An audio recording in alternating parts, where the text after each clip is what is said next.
अरे बेटी, अंकल आप। मैं इतने दिन से फोन कर रहा हूँ आपको। फोन क्यों नहीं उठा रही हो? वो अंकल मैं थोड़ी बिजी थी। अरे बिजी थी वो तो ठीक है बेटा, लेकिन अचानक घर खाली करके आप लोग कहाँ चले गए? 2 महीने से ज्यादा हो गए, मैं फोन कर रहा हूँ, आप फोन भी नहीं उठा रही हो। देखो, मेरे दूध के पैसे अगर आप नहीं देना चाहती हो तो वो भी बता देना मुझे। 1 महीने के पैसे हैं, भूल जाऊंगा। नहीं नहीं अंकल, ऐसी कोई बात नहीं है। ऐसी कोई बात नहीं है? अरे तो फिर कैसी बात है? बता दो ना।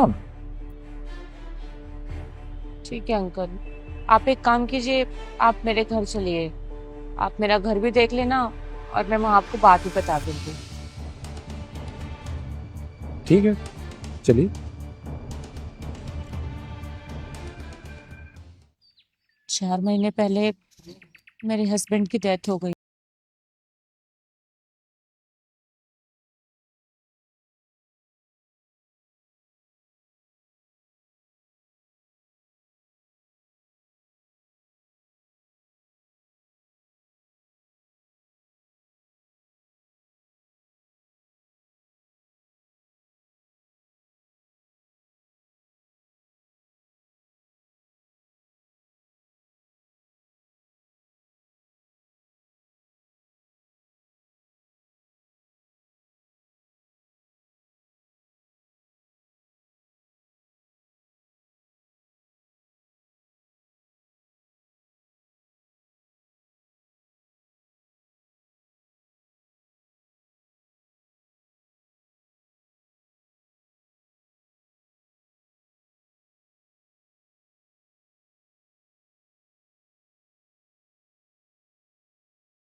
मैंने तुम्हें बेटी बोला है, और सिर्फ बोला ही नहीं है बल्कि माना भी है। मुझे इस बात की कोई परेशानी नहीं कि तुम मेरे बाकी पैसे नहीं दोगी, बल्कि मुझे चिंता इस बात की थी कि ऐसा पहले कभी हुआ नहीं बेटी, कि मैंने आपको फोन किया हो और आपने फोन उठाया ना हो। मैं बस ये जानना चाहता था कि आप लोग ठीक हो या नहीं। बेटी, रही बात इस समस्या की, तो तुमने और तुम्हारे पति ने बहुत बार हमारी मदद की है। मेरी बेटी की शादी में ही 10 अलग अलग तरीके की साड़ियां दिलवाई थी आपने उसे। कितनी खुश थी वो उस दिन। साहब ने भी जाने कितनी बार हमारी मदद की। पता नहीं कितनी बार हमें एडवांस पैसे दे दिए, जब जितने पैसे बताता था उतने पैसे वो एडवांस दे देते थे। तो ऐसा मत बोलो। अंकल, उस वक्त हमारे हालात अच्छे थे, लेकिन अब ऐसा नहीं है।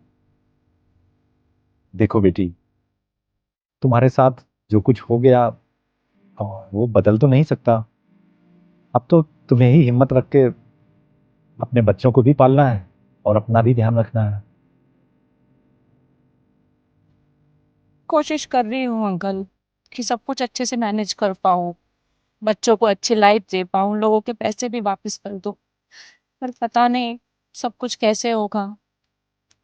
सब हो जाएगा बिटिया, अब तुम्ही को करना पड़ेगा। अच्छा हाँ, ये बताओ, दूध कहाँ से ले रही हो? नहीं दे रही हूँ अंकल। अरे, मतलब बच्चों को दूध नहीं मिल रहा है? अंकल, मैंने आपको बताया ना अपनी स्थिति के बारे में, मैं नहीं कर पा रही हूँ कुछ भी मैनेज। अरे, क्यों नहीं कर पा रही हो ये बताओ। मैं पहले की तरह कल से 2 लीटर दूध दे जाऊंगा। नहीं नहीं अंकल, ऐसा मत कीजिए। मेरे पास पैसे नहीं है अभी आपको देने के लिए। अरे तो बिटिया, पैसे कौन मांग रहा है? आप लोगों ने इतनी बार हमारी मदद की, अब आज मुसीबत में आप हो तो हमारा फर्ज नहीं बनता क्या कि हम आपकी मदद करें? नहीं अंकल, मैं ऐसे नहीं ले पाऊंगी। जब मेरे पास पैसे होंगे तो मैं आप ही को बुलाऊंगी, लेकिन अभी नहीं। और जब तक पैसे नहीं होंगे तब तक बच्चे बिना दूध के रहेंगे बिटिया। देखो बिटिया, मैंने तुम्हें बेटी कहा है, तो तुम्हारे बच्चे भी तो मेरे नाती पोते जैसे हुए ना। और फिर मैं ये आपके लिए थोड़ी ना कर रहा हूँ, मैं ये उन बच्चों के लिए कर रहा हूँ। अंकल आप मेरी बात समझो, मुझे अच्छा नहीं लगेगा। देखो बिटिया, जब आप लोगों ने मेरी बेटी को 10 तरीके की साड़ियां दिलवाई थी और मैंने आपको मना किया था, तो आपने क्या बोला था? आपने यही बोला था ना कि मैं ये आपके लिए नहीं कर रही हूँ, बल्कि उस बेटी के लिए कर रही हूँ, और आप चुप रहिए। तो बस, आज आप चुप रहिए। मैं ये सब आपके लिए नहीं, बल्कि उन बच्चों के लिए कर रहा हूँ। अरे, रो मत बेटी, अपने आप को कभी अकेले मत समझना। मैं हूं ना तुम्हारे साथ। और आगे से कोई भी परेशानी हो, मुझे फोन कर देना, मैं तुरंत तुम्हारे पास आ जाऊंगा। तुम बिल्कुल परेशान मत हो। Thank you uncle. ठीक है, अभी मैं चल रहा हूँ, और कल से मैं पहले की तरह 2 लीटर दूध दे जाऊंगा, ठीक? जी अंकल। मैं कल से आ जाऊंगा।